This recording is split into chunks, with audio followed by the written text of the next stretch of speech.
Ladies and gentlemen, good day and welcome to the conference call for discussion of financial results of second quarter and half year ended on 30th September 2025 by the Anup Engineering Limited. As a reminder, all participant lines will be in the listen-only mode and there will be an opportunity for you to ask questions after the presentation concludes. Should you need assistance during the conference call, please signal an operator by pressing star, then 0 on your touch-tone phone. Please note that this conference is being recorded. Before we proceed to the call, let me remind you that the discussion may contain certain forward-looking statements that may involve known or unknown risks, uncertainties, and other factors. It must be viewed in conjunction with our business risks that could cause actual results, performance, or achievements to differ significantly from what has been expressed or implied in such forward-looking statements. Please note that the company have uploaded the results, press release, investor presentation, and also the outcome of the board meetings on the website of stock exchanges and website of the company. I now hand the conference over to Mr. Reginaldo D'Souza, Managing Director and CEO of the company. Thank you, and over to you, sir. Thank you. Hello, everyone, and a very warm welcome to this conference call on our Quarter 2 and H1 performance for this financial year, period ending 30th September 2025. Carrying forward on our Quarter 1 performance, I believe we've had a fairly good performance in Quarter 2 and H1. At the end of H1, the consolidated revenue achieved is 407.5 crores, a 20.2% growth, with an EBITDA of 91.8 crores, a growth of 20.3%, and with a 14.3% profit after tax of 58.3 crores, a growth of 3.1%. The export revenue was as planned at 56%. I am pleased to state that all our 3 manufacturing locations are contributing well to the revenue growth. The Ahmedabad plant contributed 256 crores, that's 63% to the revenue. Kheda plant at 143 crores, that's 35%, and Mabel Engineers with 8 crores, that's 2%. Mabel Engineers is seemingly low on revenue, but please note it is in line with the project execution plan as most deliverables are in Quarter 3 and Quarter 4. Therefore, we will see substantial uptick in revenue for Mabel in the coming 2 quarters. These revenue contributions from all 3 locations provides the confidence and re-emphasizes that our investments were timed right and are now delivering results. The sectoral revenue across industries was also as expected, with oil and gas at 42%, petrochemicals at 30%, and fertilizer and chemicals at 18%, with 10% coming from others. In terms of product mix, heat exchangers, which are predominantly manufactured in Ahmedabad plant, was at 58%, and the vessels reactors column, largely manufactured at our Kheda plant, was at 38%, and 4% were from silos and other products. Broadly, the sectorial and the product mix revenue are in line with our expectations. The new order booking for Quarter 2 has improved to 257 crores YTD as compared to 65 crores in Quarter 1. Though it could have been better had all the opportunities reached conclusion as per expected timelines.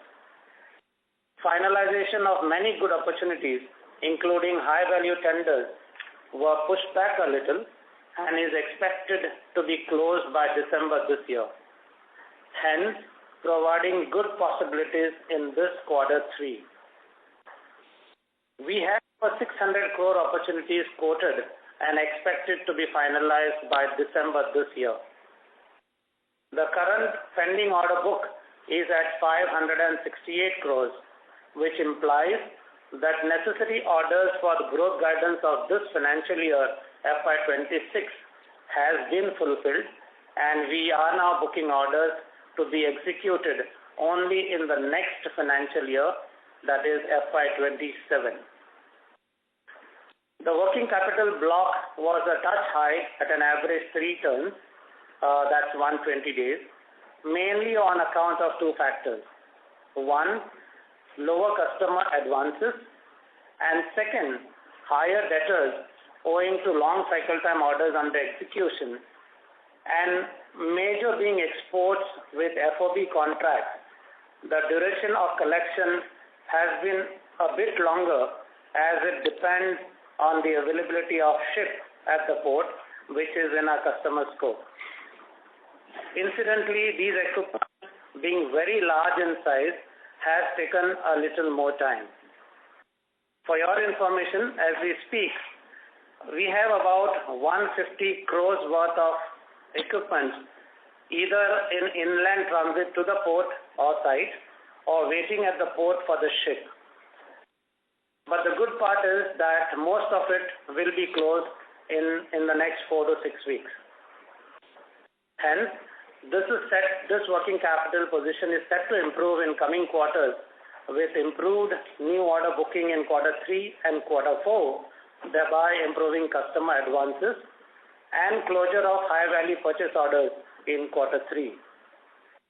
The working capital is expected to be back at our historical expected average turns of 3.5 plus. The return on capital employed ROCE is about 22.8%.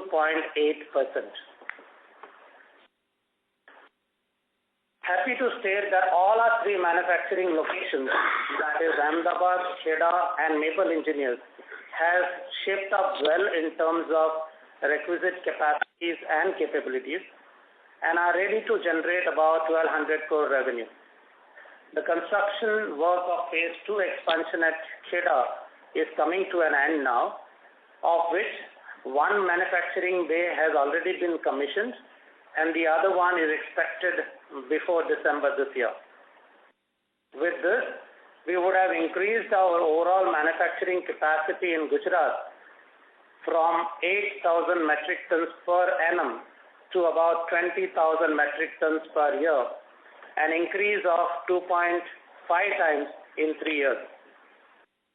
With good capex already in place, the focus now would be to utilize and maximize revenue generation from these facilities.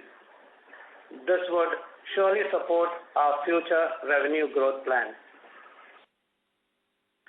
On our strategy to get more deeper and wider into the market, we've had a few good developments. Our anticipated presence in Middle East region is now a reality. We now have our official presence in Dubai with a sales and marketing head, MEA region, stationed full-time there. This will ensure more aggressive push into the growing Middle East market. And as I mentioned in my earlier call, we would pursue having an official presence in Houston, US too. On our push towards power sector, we have made inroads and won our first direct order after many years from a customer in Europe and is under execution now. So this marks our foray back into the power sector. This will surely pave way for many more business from this customer in future. We have also received our first ever order for a product other than process equipment. This was our strategic intent to diversify. This is nothing but a critical power turbine component which involves fabrication and critical machining for a reputed European player in power sector. This will surely help diversify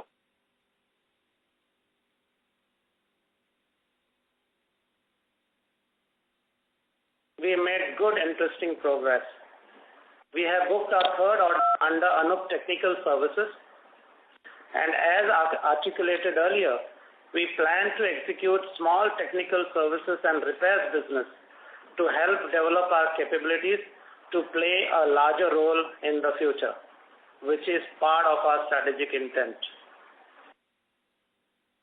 On our sustainability initiatives, happy to state that we have successfully commissioned our rooftop solar facility at Kheda. So now, with both our locations in Gujarat being rooftop solar powered and with a windmill, major portion of our electric power we use for manufacturing is sourced from renewables, thus helping lower our carbon footprint and also helping us save costs in the longer run and stay competitive. On the broader business outlook, we surely see a good traction in the coming months. We see a strong inquiry inflow from Middle East and also the domestic Indian market. The domestic market has picked up really well with projects like Bina Refinery, Petronet LNG, Reliance PTA, BPCL Kochi, PP plant, and a couple of other petrochemical plants providing good business opportunities. Thermal power plants are back strongly with 3 major projects kick-started and expected to get into capex ordering mode soon. There are also opportunities available in the nuclear power sector through the project being executed by an EPC company in south of India for Nuclear Power Corporation of India. In all, the firm inquiry pipeline with us for global projects stands at approximately 1,100 crores. All going well, these should fuel our plans for the next financial year. Hence, at the backing of a robust inquiry pipeline and customers moving ahead with projects, especially in domestic and Middle East markets, there will be good business opportunities in the near future. So considering overall macro factors, we continue to maintain our guidance for this financial year. I would like to state that we are also watchful of all the geopolitical developments globally and are mindful of the risks and challenges that can come our way.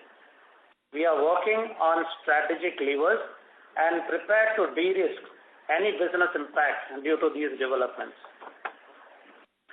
On the strategic initiatives long term towards sustaining growth, we have been working over the last few months on diversification and strategic opportunities. As mentioned earlier, we are looking at opportunities in the space of energy-related technologies, specialty chemical sector, package systems, etc. We are in discussions and we will surely keep you all informed of the progress as we get closer. With these opening remarks, I wish to thank you all for a patient listening and now would be happy to answer your questions or any clarifications required. Thank you. Thank you very much. We will now begin the question and answer session. Anyone who wishes to ask a question may press star and 1 on the touch-tone telephone. If you wish to remove yourself from the question queue, you may press star and 2. Participants are requested to use handsets while asking a question. Ladies and gentlemen, we will wait for a moment while the question queue assembles.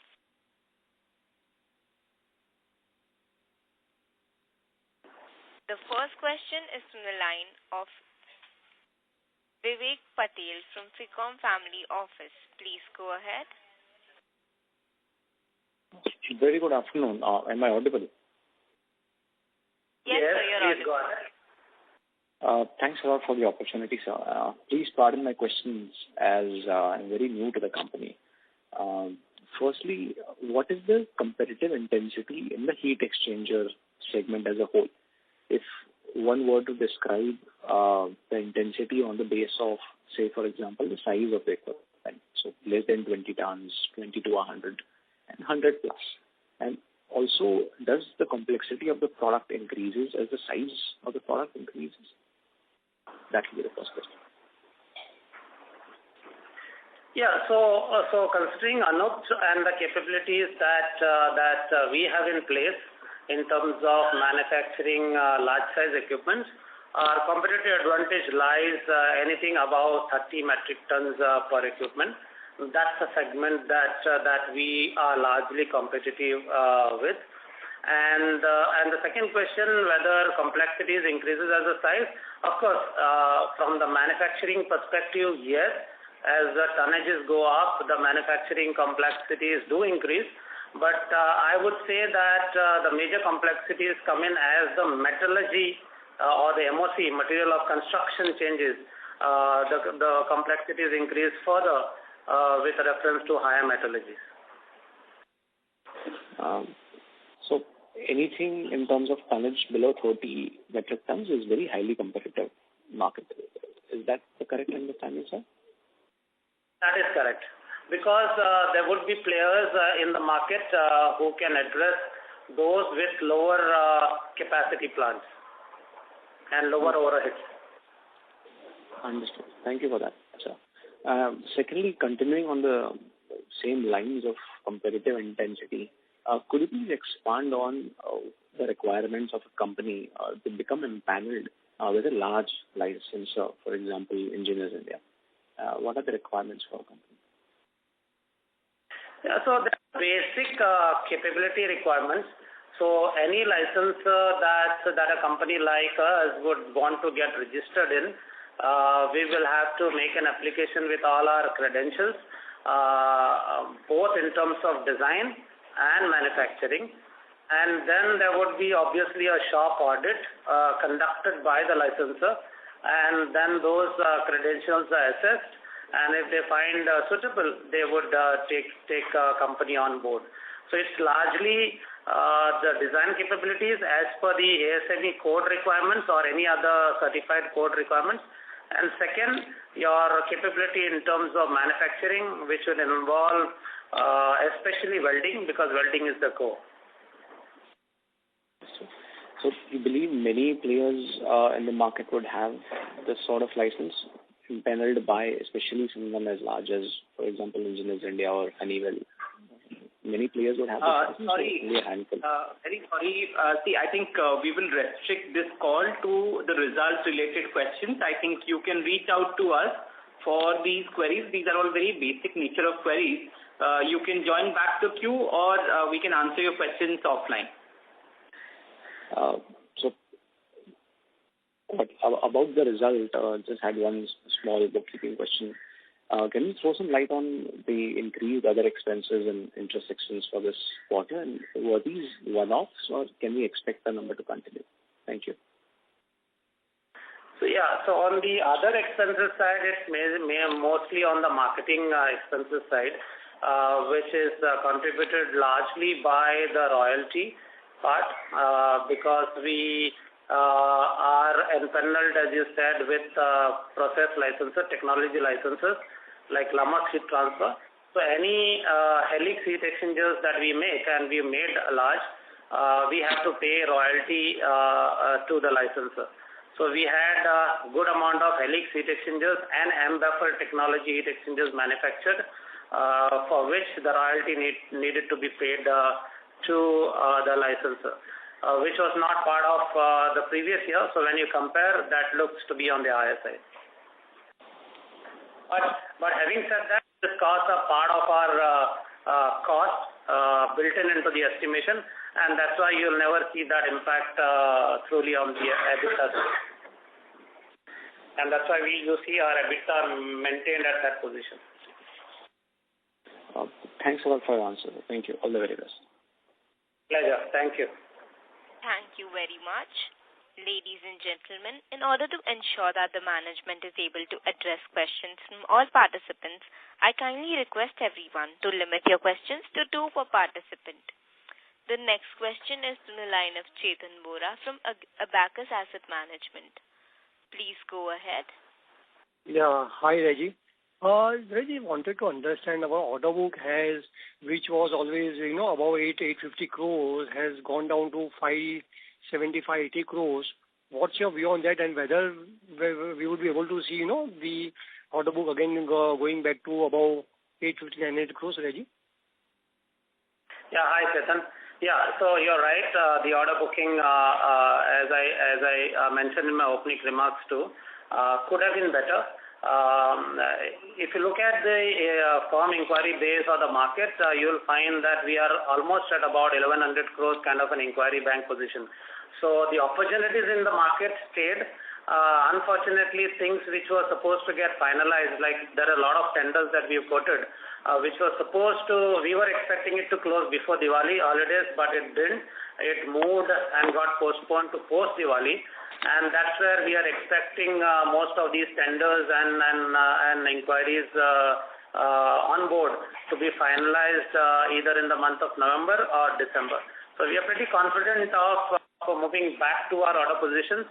It's a small little delay from the perspective of tenders and large ticket items, and we are very hopeful and confident of coming back on our order book positions. Great. And the one thing what I noticed in this quarter, there was a stark difference between the gross margin, which has gone up to close to 54%, sales minus raw material cost, which is like all-time high. And whereas the other expenses has again, jumped up quite sharply. Can you explain the thing which has helped in improving the gross margin, whereas, that has been largely offset because of the increase in other expenses? You told that, because of the royalty thing, but I would first like to understand, why the gross margin has improved sharply, and is there any other cost sitting in the other expenses? Yeah, so the gross margin, Chetan, would be a little dynamic in our case, as I explained earlier too, because it will depend on the kind of MOCs that we handle. So,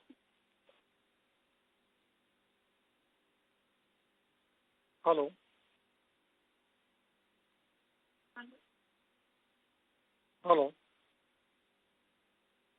The line for the management is disconnected. Kindly hold while I reconnect them.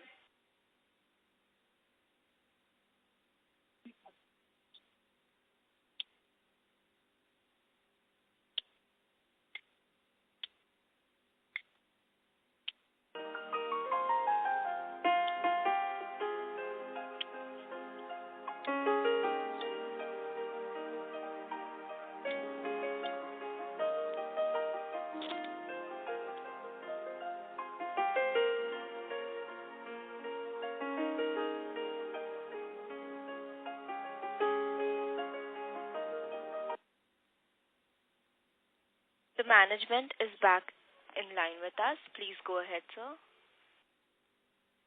Yes. Hi, Chetan. Can you hear me? Yeah, now we are able to hear you. You are telling that the gross margin are dynamic, and then we got disconnected. Yeah. So, sorry, the call got disconnected. So what I was saying is that they will depend on the type of MOCs that we handle. As we handle more exotic, you'll find the gross margins to be on the low because the material cost goes up. That's the main reason for that. And in terms of other expenses, as I said, we had one of the best executions in terms of EM baffle heat exchangers in this quarter, which we have to pay royalty to Brahman and Role, Italy. And added to that, we had a lot of equipment delivered of Helix heat exchangers, which again we had to pay royalty to Lummus Heat Transfer. But as I mentioned, these are costs already built into our estimation, and it will not impact our EBITDA any which ways. Right. So it will be fair to assume that whenever there is a higher gross margin, it will be getting offset because of the outgone account of royalty and licensing fees? No, it's not like that, Chetan. Incidentally, this time what happened was carbon material was a leaner material, but at the same time it was with technology product, which is either Helix or M baffle. If it is a normal standard heat exchanger, then it will not get offset because we will not have the royalty to be paid for normal heat exchangers.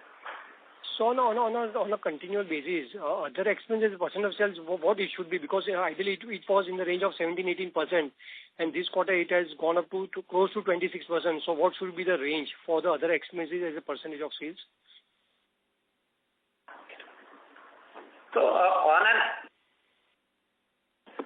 an average, if you look at quarter to quarter, because it's going to be dynamic, you can assume 19 to 20% average other expenses.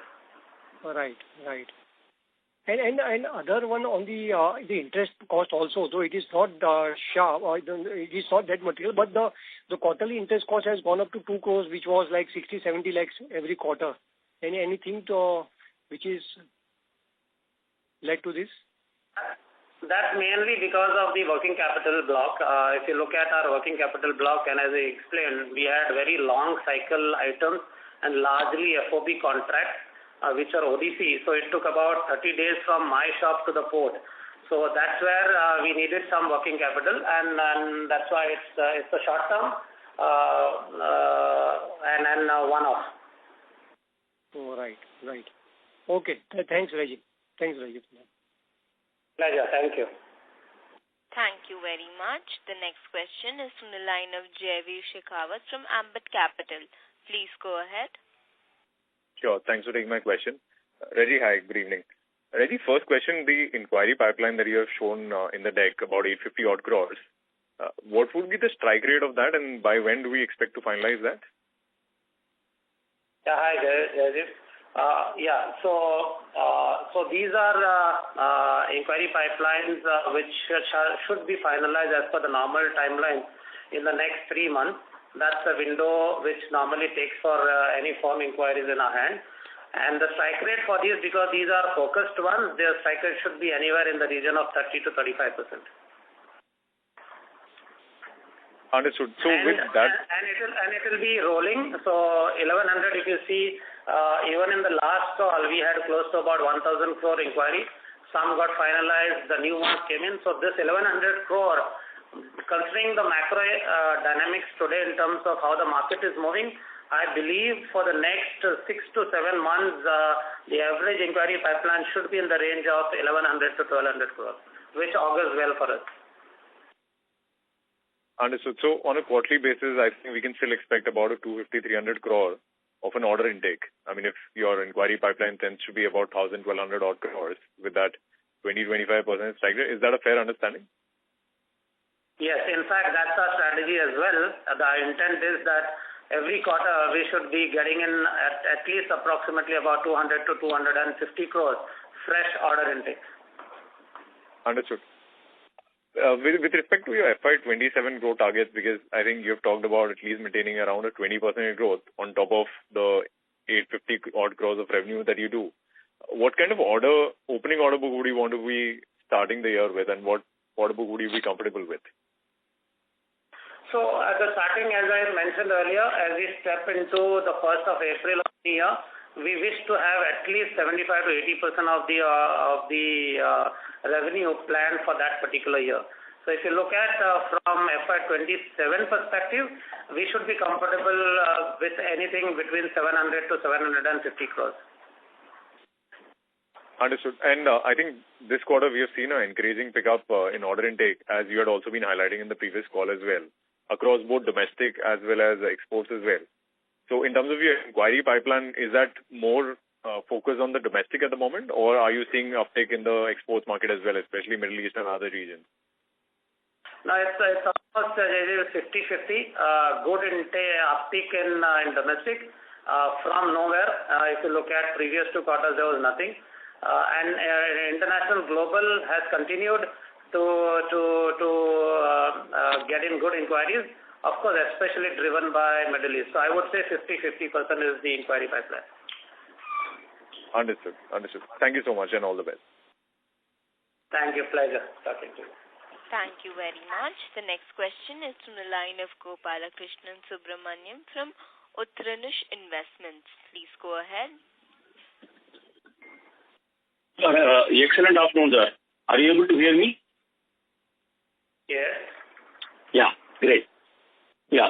So my first question is, our company's sales growth for the past 3 years has been 36%, and whereas profit growth is only 23%.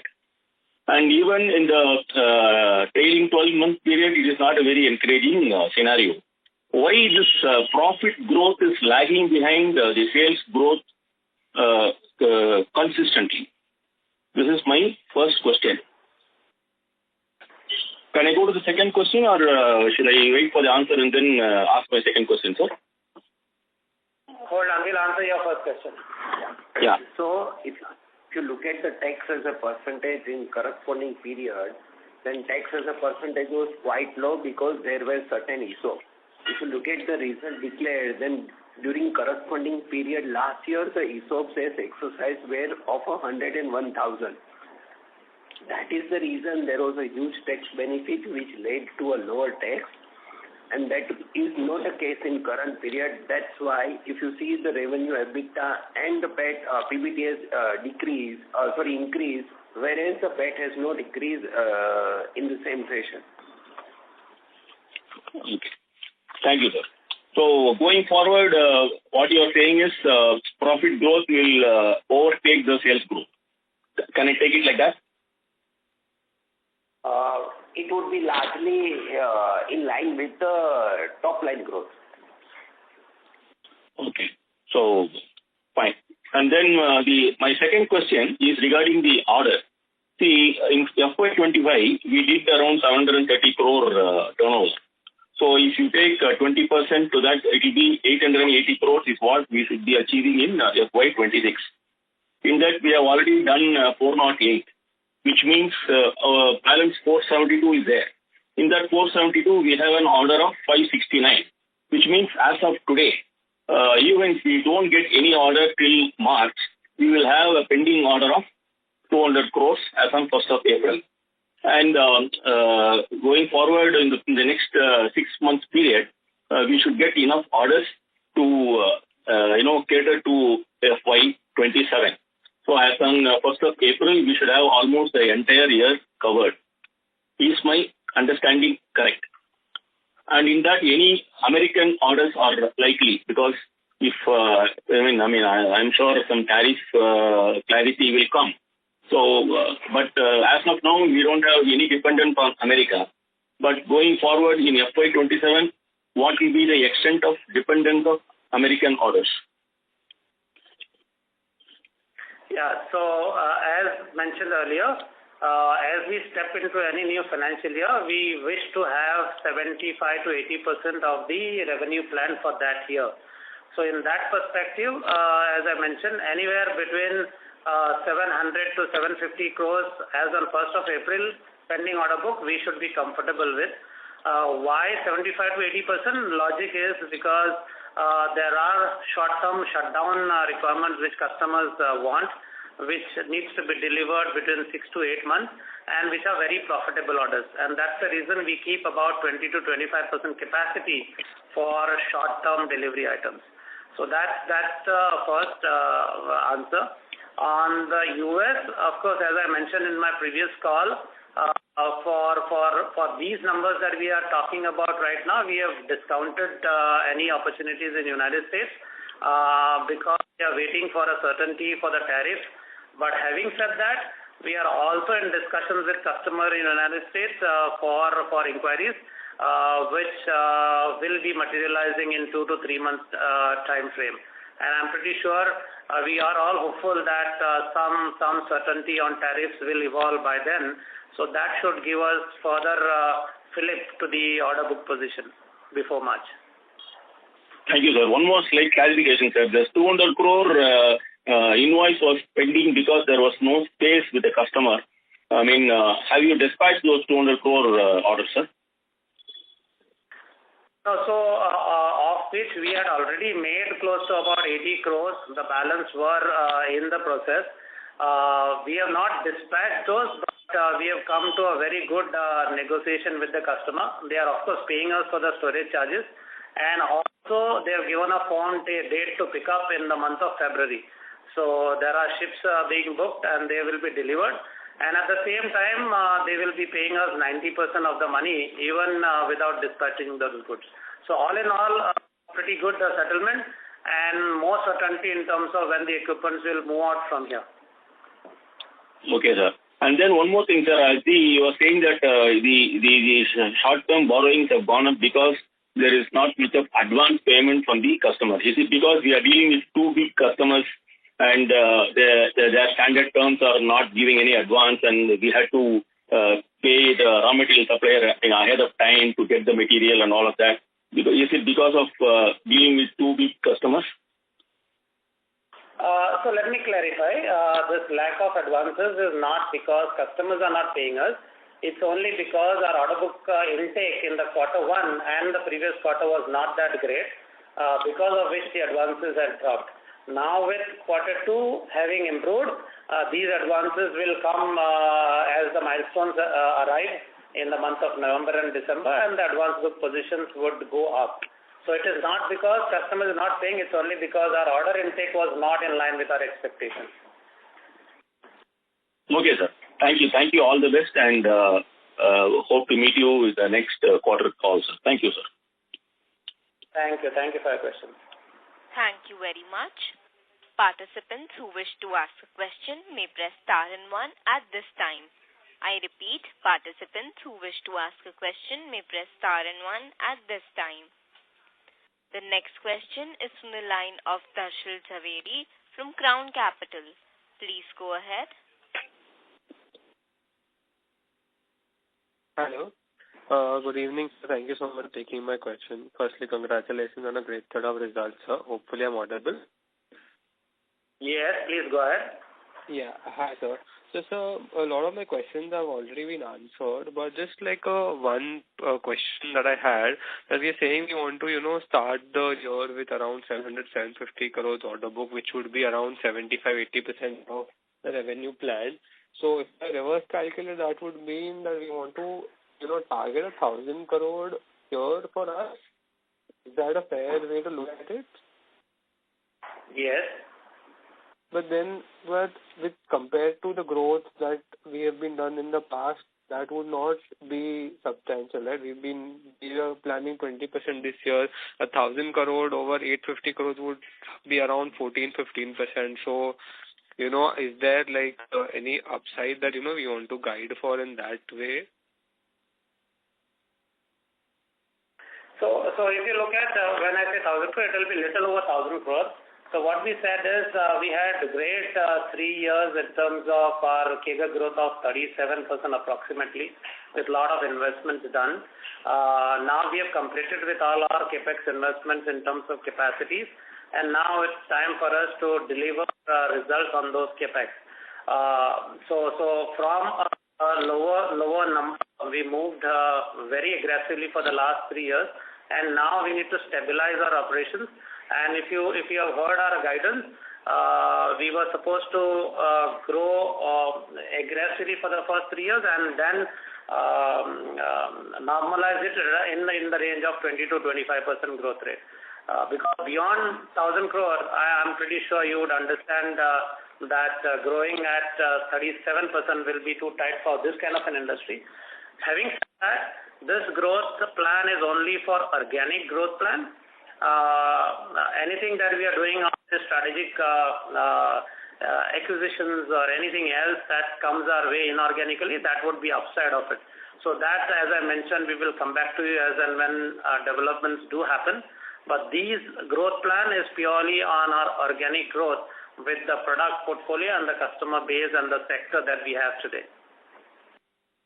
Okay, fair enough, sir. So just wanted to clarify that a 20% growth rate would do, right? Because if I would, do 1,000 crores over 880 crores, that would be roughly 13-14%. That was my area of concern. So 1,000 crores plus, sorry. 1,000 crores plus. Okay. That's really helpful, sir. And sir, just want to know, you've clarified a bit about, the royalties, but from what I understand that the higher, higher gross margin products also carry a certain royalty. So even if it's a higher gross margin, eventually the EBITDA turns out to be same as our normal heat exchange. Is that the correct way to look at it? Or, you could just help us clarify how much royalty did we, pay in the current quarter, so, we could just help match those numbers. Yeah, so the royalty percentage remains the same irrespective. So a percentage of the total value of the equipment. So it doesn't depend on what kind of metallurgies we work with. With more exotic material, the royalty for same tonnage equipment will be higher because the value of the equipment is higher. If it is simple metallurgies, the value will be lower. So it's a percentage of royalty is fixed. It's a little confidential right now in terms of, because we have a confidential agreement with the licensors, we'll not be able to disclose the actual percentage, but you can take it as in the range of 5 to 10% for different licenses. So right now we have executed in Q2 for 2 licenses. One is M-Baffle technology and the other one is Lummus heat transfer for Helix heat exchangers. So it's a percentage on the value of equipment. Oh, okay, fair enough, sir. And just last question from my end, sir. With regards to the inorganic opportunity, when do we, see, are we in a process, with maybe that we can have an acquisition in this year or next year? Could you just, help us brief a bit about that? I'll be cautious to put a timeline to it. There's a lot of discussions on. That is all that I can mention at this point in time. Because there are a lot of opportunities that we are looking at, as I mentioned in my opening remarks, especially into the new age energy sectors and specialty chemicals and packages. But sure, as we get closer, we will surely come back to you with more information. Fair enough. Yeah, that's it from my side. So thank you so much. All the best. Thank you. Thank you very much. Ladies and gentlemen, before we take the next question, we would like to remind y'all to press star and 1 to ask a question. The next question is from the line of Ranjit Kumar, an individual investor. Please go ahead.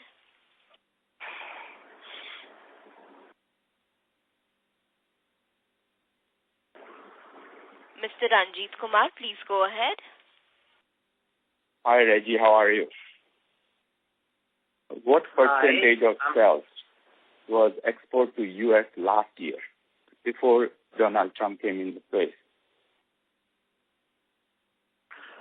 Sorry, if I understood the question correct, what percentage of revenue did we export to U.S.? Yes. Yeah, so last year it was overall all put together was close to about 30% of the total exports.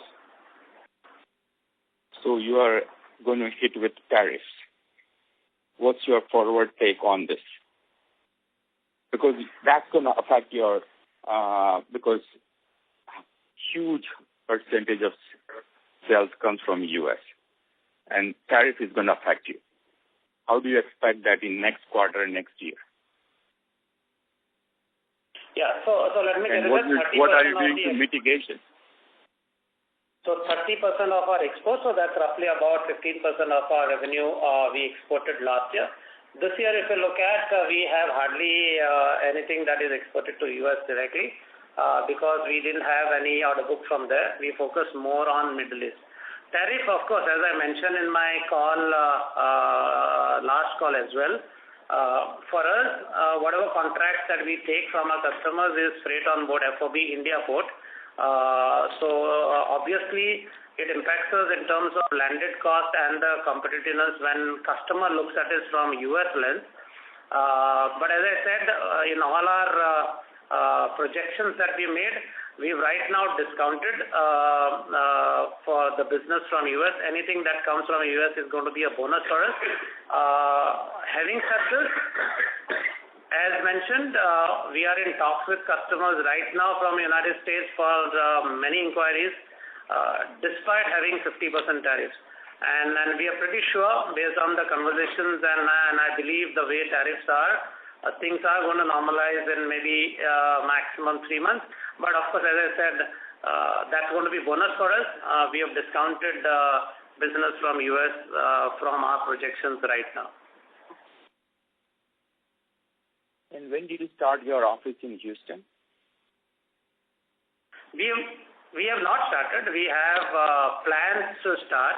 We're just waiting for how things pan out, considering the current scenario, and we will take a call. So we thought it was right to start the office in Middle East, in Dubai, because that was a bigger priority for us at this moment.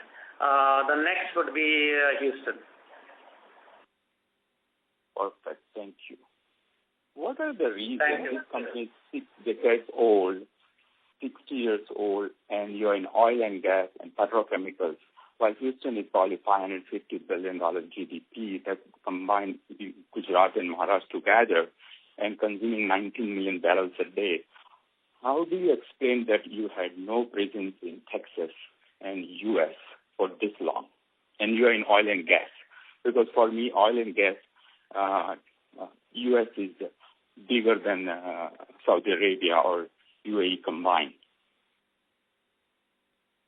Yeah, so that was part of our strategy. How do we expand? We started off with many countries in Middle East.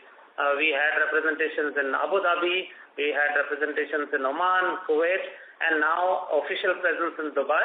And the next stop is at Houston. So it's a strategic plan. I do understand, and I take it that Houston is the biggest hub for oil and gas. But I think we've been doing pretty well in terms of connecting with customers, because as you know, 7 to 8 EPC contractors gives us 70 to 80% business for us, and the EPC contractor is the same who executes the project largely in US too. So from that perspective, we were pretty fortunate to get repeat orders from our EPC contractors. Why now we feel the need to be in the United States and having a presence in Houston is to cater to the other customers who are local and who do not work with these large EPC contractors. Thank you. So in short, I would say it was part of our strategic game plan to spread at a defined pace. Do you have presence in Canada? We don't. Okay. Thank you. Thank you for your question. Thank you very much. The next question is from the line of OP Gandhi from Citi. Please go ahead. Yeah, good afternoon. My first question is, what is the potential of U.S. market? And if U.S. tariff is removed, then will you revise the guidance from 20 to higher side? And my second question is about the competition from glass-lined heat exchanger.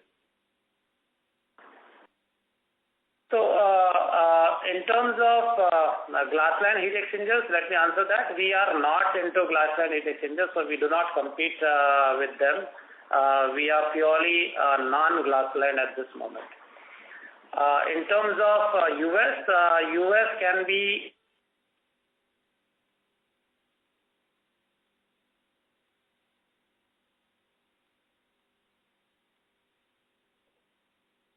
on a sustained level for us.